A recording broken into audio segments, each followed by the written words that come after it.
Hi hello ನಮಸ್ತೆ friends, ಎಲ್ಲರೂ ಹೇಗಿದ್ದೀರಿ? ಆರಾಮಾಗಿದ್ದೀರಾ? ನಾನು ಕೂಡ ಆರಾಮಾಗಿದ್ದೀನಿ. ಇವತ್ತು ನಾನು ರೊಟ್ಟಿಗೆ, ಚಪಾತಿಗೆ ಮತ್ತೆ ದೋಸೆಗೆ ಮತ್ತೆ ರೈಸ್ಗೆ ಆಗುವಂತ ಒಂದು ಸೂಪರ್ ರೆಸಿಪಿ ಮಾಡ್ತಾ ಇದ್ದೀನಿ. ಇದು ಸಿಂಪಲ್ ಆಗಿರುತ್ತೆ, ಸೂಪರ್ ಆಗಿರುತ್ತೆ, ಮತ್ತೆ ಬೇಗನೆ 5 ನಿಮಿಷದಲ್ಲೇ ಬೇಗನೆ ಆಗ್ಬಿಡುತ್ತೆ. ನೋಡಿ ಇದು ಹೇಗೆ ಮಾಡೋದಂತ ನೋಡ್ಕೊಂಡ್ ಬರೋಣ ಬನ್ನಿ. ನೋಡಿ, ಮೊದಲಿಗೆ ನಾನು ಒಂದು ಮಿಕ್ಸಿ ಜಾರ್ ತಗೊಂಡಿದ್ದೀನಿ. ಅದಕ್ಕೆ ಒಂದು ಚಿಕ್ಕ ಬಟ್ಲಾಗಷ್ಟು ಶೇಂಗಾ ಬೀಜ ತಗೊಂಡಿದ್ದೀನಿ, ಕಡಲೆ ಬೀಜ. ಇದನ್ನ ಕಡಲೆ ಬೀಜನ ಹಸಿಯಾಗಿ ತಗೊಂಡಿದ್ದೀನಿ. ನಾನು ಫ್ರೈ ಮಾಡ್ಕೊಂಡಿಲ್ಲ, ಫಸ್ಟ್ ಹಸಿಯಾಗಿನೇ ಹಾಕೊಂಡ್ಬಿಡೋಣ. ನೋಡಿ, ಇದನ್ನ ಒಂದು 3 ಸ್ಪೂನ್ ಅಷ್ಟು ಕಡಲೆ ಬೀಜ ಹಾಕೊಂಡಿದ್ದೀನಿ. ಅದಾದ ನಂತರ ಇದಕ್ಕೆ 1 ಇಂಚ್ ಅಷ್ಟು ಹಸಿ ಶುಂಠಿ ಹಾಕೊಂತ ಇದ್ದೀನಿ. ನೋಡಿ, ಅದಾದ ನಂತರ ಇದಕ್ಕೆ ಒಂದು ಬೆಳ್ಳುಳ್ಳಿ ಗಡ್ಡೆ ಹಾಕೊಂತಿದ್ದೀನಿ. ನೋಡಿ, ಈ ತರ ಬಿಡಿಸಿಟ್ಕೊಂಡಿದ್ದೀನಿ ಬೆಳ್ಳುಳ್ಳಿನ. ಜವಾರಿ ಬೆಳ್ಳುಳ್ಳಿ ಗಡ್ಡೆ ಇದು, ಅದನ್ನ ಇದಕ್ಕೆ ಹಾಕೊಂಡಿದ್ದೀನಿ.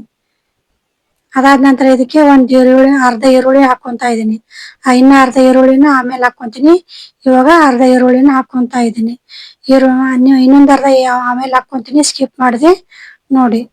ಅದಾದ ನಂತರ ಇದಕ್ಕೆ ಖಾರಕ್ಕೆ ಒಂದು ಸ್ವಲ್ಪ ಹಸಿಮೆಣಸಿನ್ಕಾಯಿ ಹಾಕೊಂತ ಇದ್ದೀನಿ. ಟೇಸ್ಟ್ಗೆ ಖಾರ ಜಾಸ್ತಿ ಇಲ್ಲ, ಇದು ಸ್ವಲ್ಪ ಕಡಿಮೆನೇ ಇದೆ. ಖಾರ ಇದೆ, ಸ್ವಲ್ಪ ಕಡಿಮೆ ಇದೆ.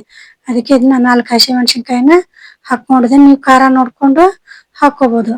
ಈ ತರ ಮಧ್ಯಕ್ಕೆ ಕಟ್ ಮಾಡಿ ಹಾಕೊಂಡ್ರೆ ಬೇಗ ಮಿಕ್ಸಿ ಜಾರಲ್ಲಿ ಸಣ್ಣ ಆಗುತ್ತೆ. ಅದಾದ ನಂತರ ಇದಕ್ಕೆ ಸ್ವಲ್ಪ ಅಷ್ಟು ಕೊತ್ತಂಬರಿ ಸೊಪ್ಪನ್ನ ಹಾಕೊಂಡಿದ್ದೀನಿ. ನಾ ಕಡ್ಡಿ ಸಮೇತನ ಸ್ವಲ್ಪ ಕೊತ್ತಂಬರಿ ಸೊಪ್ಪು ಹಾಕೊಂಡಿದ್ದೀನಿ. ಅದಾದ ನಂತರ ಇದಕ್ಕೆ 1 ಟೊಮೊಟೊನ ಹಾಕೊಂತಿದ್ದೀನಿ. ನೋಡಿ, 1 ಟೊಮೊಟೊ ಆದ್ರೆ ಸಾಕು. ಇವಾಗ ಇದನ್ನ ಸಣ್ಣಗೆ ಪೇಸ್ಟ್ ಮಾಡ್ಕೊಂಡ್ ಬಂದಿದ್ದೀನಿ. ನೋಡಿ, ನಿಮ್ಗೆ ತೀರಾ ನೀವು ಸಣ್ಣಗೆ ಪೇಸ್ಟ್ ಮಾಡ್ಕೊಂಡ್ರೆ ಇದಕ್ಕೆ ಚೆನ್ನಾಗಿರುತ್ತೆ. ತೆರೆಯಾಗಿದ್ರೆ ಅಷ್ಟೊಂದು ಚೆನ್ನಾಗಿರೋದಿಲ್ಲ. ನೀವು ಆದಷ್ಟು ಇದನ್ನ ಸ್ವಲ್ಪ ನೀರ್ ಹಾಕೊಂಡು ಸಣ್ಣಗೆ ಈ ತರ ನೈಸಾಗಿ ರುಬ್ಕೊಂಡ್ ಬನ್ನಿ. ನೀರ್ ಹಾಕೊಂಡು ರುಬ್ಕೊಂಡ್ರೆ ಈ ತರ ನೈಸಾಗಿ ಆಗುತ್ತೆ. ನೀರ್ ಹಾಕೊಂಡು ರುಬ್ಕೊಳ್ಳಿ. ಇವಾಗ ನೋಡಿ, ಕ್ಯಾಪ್ಸಿಕಮ್ನ ಈ ತರ ನಾನು ಕಟ್ ಮಾಡಿ ಇಟ್ಕೊಂಡಿದ್ದೀನಿ. ನೀವು ಬೇಕಿದ್ರೆ ಉದ್ದುದಿಗೆ ಕಟ್ ಮಾಡ್ಕೋಬಹುದು, ಸಣ್ಣಗೆ ಉದ್ದುದಿಗೆ ಕೂಡ ಕಟ್ ಮಾಡ್ಕೋಬಹುದು.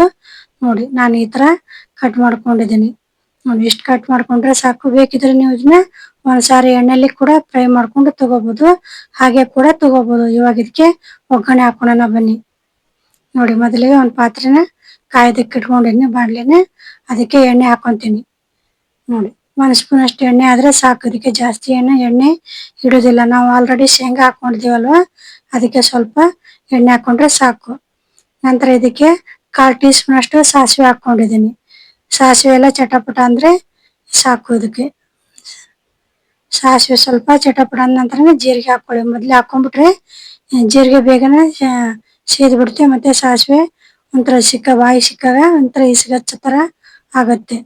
ಅದಾದ ನಂತರ ಇದಕ್ಕೆ ಅರ್ಧ ಈರುಳ್ಳಿನ ಕಟ್ ಮಾಡಿದ್ನಲ್ಲ, ಆವಾಗ್ಲೇ ಹೇಳಿದ್ನಲ್ವಾ, ಅರ್ಧ ಈರುಳ್ಳಿನ ರುಬ್ಬೋದಕ್ಕೆ ಹಾಕೊಂಡಿದೀನಿ. ಮತ್ತೆ ಅರ್ಧ ಈರುಳ್ಳಿನ ಈ ತರ ಒಗ್ಗರಣೆಗೆ ಹಾಕೊಂಡಿದೀನಿ. ನೋಡಿ, ಇದನ್ನ ಹಸಿ ವಾಸನೆ ಹೋಗೋವರೆಗೂ ನೀಟಾಗಿದ್ನ ಚೆನ್ನಾಗಿ ಫ್ರೈ ಮಾಡ್ಕೋಬೇಕು. ಈರುಳ್ಳಿನ ಆದಷ್ಟು ಈ ತರ ಉದ್ದುದಿಗೆ ಬಿಡಿ ಬಿಡಿಯಾಗಿ ಮಾಡ್ಕೊಂಡು ಫ್ರೈ ಮಾಡ್ಕೊಳ್ಳಿ, ಚೆನ್ನಾಗಿರುತ್ತೆ. ಇದು ಸ್ವಲ್ಪ ಕಲರ್ ಚೇಂಜ್ ಆಗೋವರೆಗೂ ಇದನ್ನ ಫ್ರೈ ಮಾಡ್ಕೋಬೇಕು. ಇದು ಫ್ರೈ ಆದ ನಂತರ ಇದಕ್ಕೆ ಆವಾಗ್ಲೇ ರುಬ್ಬಿಟ್ಕೊಂಡಿದ್ದಲ್ಲ ಮಸಾಲಾನ ಇದಕ್ಕೆ ಹಾಕೋಣ. ನೋಡಿ, ಎಲ್ಲಾ ಮಸಾಲಾನ ಇದಕ್ಕೆ ಹಾಕೊಂಡ್ಬಿಡಿ. ಎಲ್ಲಾ ಮಸಾಲ ಹಾಕೊಂಡ ನಂತರ ಇದನ್ನ ಎಣ್ಣೆಲಿ ಚೆನ್ನಾಗಿ ಮಿಕ್ಸ್ ಮಾಡ್ಕೋಬೇಕು. ನಾವು ಇದಕ್ಕೆ ಹಸಿಯಾಗಿ ಹಾಕೊಂಡು ಈರುಳ್ಳಿ, ಟೊಮೊಟೊ, ಅವನ್ನೆಲ್ಲ ಶುಂಠಿ, ಶೇಂಗಾನ ಎಲ್ಲ ಹಸಿಯಾಗಿ ಹಾಕೊಂಡಿದೀವಲ್ವಾ, ಅದಕ್ಕೆ ಇದನ್ನ ಎಣ್ಣೆಲಿ ಸ್ವಲ್ಪ ಹೊತ್ತು ಚೆನ್ನಾಗಿ ಫ್ರೈ ಮಾಡ್ಕೋಬೇಕು. ನೀಟಾಗಿ ನೋಡಿ, ಕಲರ್ ಚೇಂಜ್ ಆಗುವವರೆಗೂ ಇದನ್ನ ಎಣ್ಣೆಲಿ ಚೆನ್ನಾಗಿ ಫ್ರೈ ಮಾಡ್ಕೊಳ್ಳಿ. ನೋಡಿ, ಆವಾಗಲೇ ಬೇರೆ ಕಲರ್ ಇತ್ತು, ಇವಾಗ ಸ್ವಲ್ಪ ಕಲರ್ ಚೇಂಜ್ ಆಗಿದೆ. ಇಷ್ಟ ಆಗುವವರೆಗೂ ಇದನ್ನ ಫ್ರೈ ಮಾಡ್ಕೋಬೇಕು. ಅದಾದ ನಂತರ ಇದಕ್ಕೆ ಸ್ವಲ್ಪ 1/4 ಟೀ ಸ್ಪೂನ್ ಅಷ್ಟು ಅರಿಶಿನ ಪೌಡರ್ ಹಾಕೊಂಡಿದ್ದೀನಿ. ಅದಾದ ನಂತರ ಇದಕ್ಕೆ ರುಚಿಗೆ ತಕ್ಕಷ್ಟು ಉಪ್ಪು ಹಾಕೋಬೇಕು. ನೋಡಿ, ಅದಾದ ನಂತರ ಇದಕ್ಕೆ 1 ಸ್ಪೂನ್ ಅಷ್ಟು ಅಚ್ಚ ಖಾರದ ಪೌಡರ್ ಹಾಕೊಂತಿದ್ದೀನಿ ನಾನು. ಇವಾಗ ಆಲ್ರೆಡಿ ನಾವು ಹಸಿಮೆಣಸಿನ್ಕಾಯಿನ ರುಬ್ಬೋದಕ್ಕೆ ಹಾಕೊಂಡಿದೀವಿ. ನೀವು ಖಾರ ನೋಡ್ಕೊಂಡು ಹಾಕೋಬಹುದು. ನೋಡಿ, ನೀವು ಅದ್ರಲ್ಲಿ ರುಬ್ಬುವಾಗ ಮೆಣಸಿನ್ಕಾಯಿನ 1 ಅಥವಾ 2 ಹಾಕೋಬಹುದು. ಈ ಅಚ್ಚ ಖಾರದ ಪೌಡರ್ ಹಾಕೊಳ್ಳುವಾಗ 1 ಸ್ಪೂನ್ ಹಾಕೊಂಡ್ರೆ ಕಲರ್ ಚೆನ್ನಾಗಿರುತ್ತೆ. ಅದಕ್ಕೆ ನಾನು 1 ಸ್ಪೂನ್ ಅಷ್ಟು ಅಚ್ಚ ಖಾರದ ಪೌಡರ್ ಹಾಕೊಂಡಿದ್ದೀನಿ. ನೀವು ಮೆಣಸಿನ್ಕಾಯಿ ಎಲ್ಲ ಬೇಕಾದ್ರೆ 1 ಅಥವಾ 2 ಹಾಕೊಂಡ್ಬಿಡಿ. ಇವಾಗ ಇದನ್ನೆಲ್ಲ ಚೆನ್ನಾಗಿ ಉಪ್ಪು ಖಾರ ಎಲ್ಲ ಮಸಾಲ ಜೊತೆ ಮಿಕ್ಸ್ ಆಗುವಾಗ ನೀಟಾಗಿ ಎಲ್ಲಾನು ಚೆನ್ನಾಗಿ ಮಿಕ್ಸ್ ಮಾಡ್ಕೋಬೇಕು. ನೋಡಿ, ಇದೆಲ್ಲ ಚೆನ್ನಾಗಿ ಮಿಕ್ಸ್ ಮಾಡ್ಕೊಂಡ್ಮೇಲೆ ಆವಾಗಲೇ ಮಿಕ್ಸಿ ಜಾರಲ್ಲಿ ಇನ್ನೂ ಸ್ವಲ್ಪ ಮಸಾಲ ಮಿಕ್ಕಿತ್ತು, ಅದಕ್ಕೇನೆ ನಾನು ನೀರ್ ಹಾಕೊಂಡು ಇದಕ್ಕೆ ಹಾಕೊಂತ ಇದೀನಿ. ವೇಸ್ಟ್ ಮಾಡ್ಕೊಳೋದು ಬೇಡ ಅಲ್ವಾ, ಅದಕ್ಕೆ ಇದಕ್ಕೆ ಹಾಕೊಂಡ್ಬಿಡೋಣ. ನೋಡಿ ನೀರ್ ಹಾಕೊಂಡಿದೀನಿ. ಇವಾಗ ಇದನ್ನು ಕೂಡ ಮಿಕ್ಸ್ ಮಾಡ್ಕೊಳ್ಳೋಣ ನೀಟಾಗಿ. ಚೆನ್ನಾಗಿ ಮಿಕ್ಸ್ ಮಾಡ್ಕೋಬೇಕು. ನೋಡಿ ಸೂಪರ್ ಆಗಿರುತ್ತೆ. ನೀವು ಕೂಡ ಖಂಡಿತ ಟ್ರೈ ಮಾಡಿ. ಬೇಗನೆ ಲಂಚ್ ಬಾಕ್ಸ್ಗೆ ಚಪಾತಿ ಜೊತೆ ಮಾಡ್ಕೊಡ್ಬೋದು.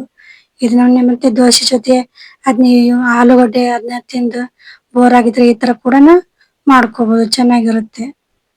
ಇದನ್ನೆಲ್ಲ ನೀಟಾಗಿ ಚೆನ್ನಾಗಿ ಮಿಕ್ಸ್ ಮಾಡ್ಕೋಬೇಕು. ಇದನ್ನೆಲ್ಲ ನೀಟಾಗಿ ಮಿಕ್ಸ್ ಮಾಡ್ಕೊಂಡ ನಂತರ ಇದಕ್ಕೆ ಆವಾಗಲೇ ಕಟ್ ಮಾಡಿ ಇಟ್ಕೊಂಡಂತ ಕ್ಯಾಪ್ಸಿಕಮ್ನ ಇದಕ್ಕೆ ಹಾಕೊಂತ ಇದ್ದೀನಿ. ನೋಡಿ ಎಲ್ಲ ಕ್ಯಾಪ್ಸಿಕಮ್ನ ಇದಕ್ಕೆ ಹಾಕೊಳ್ಳೋಣ.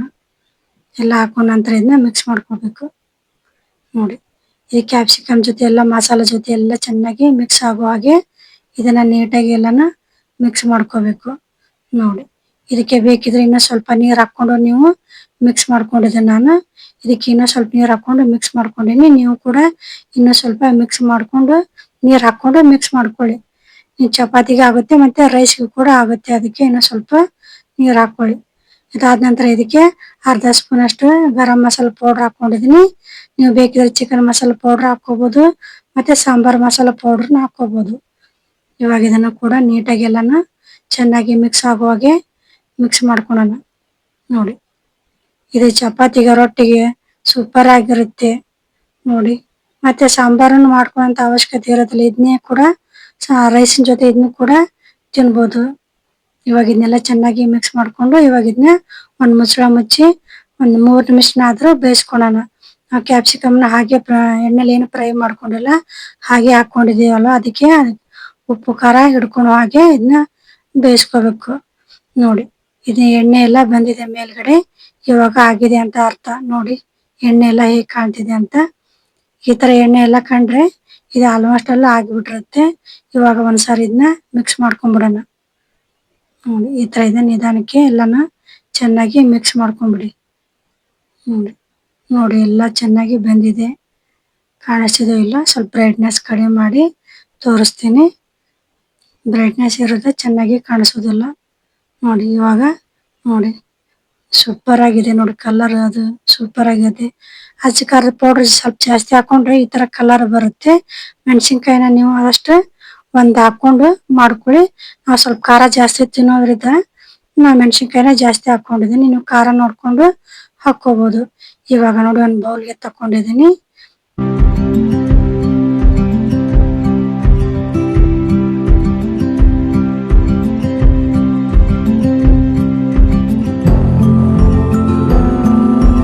ಸೂಪರ್ ಆಗಿರುತ್ತೆ. ನೀವು ಕೂಡ ಖಂಡಿತ ಟ್ರೈ ಮಾಡಿ. ದೇವರೆಲ್ಲರಿಗೂ ಒಳ್ಳೇದ್ ಮಾಡಿ. ನಮಸ್ಕಾರ.